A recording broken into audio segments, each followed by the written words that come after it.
भयंकर भावे व्यापुछि monkey fever. एपरिक monkey fever रे 2 जनक जीवन मध्य जाइछि।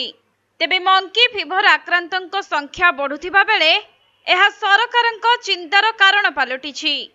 अनेक राज्य रे एही मामला सामना को आसुछि। विशेषकर कर्णाटक रे एही रोग रे आक्रांत होई 2 जनकर मृत्यु होइछि।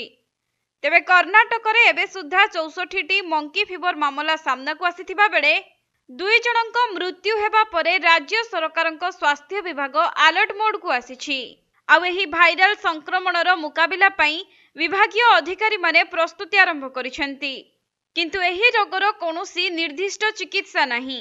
उच्च तापमात्रा रे ज्वर, मुंड बिंधिबा, मांसपेशी जंत्रणा, दुर्बलता, बांती एवं झाड़ा हेउछि एही रोगर लक्षण।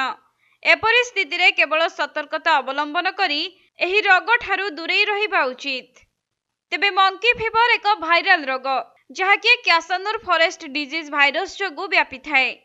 आउ पशु मानक ठारू मनिषंकु एही संक्रमण व्यापीबार संभावना अधिक रहिछि। विशेष करी एहा सही अंचल रे अधिक व्यापी थाए जेउठारे मांकड़ मानकर संख्या अधिक।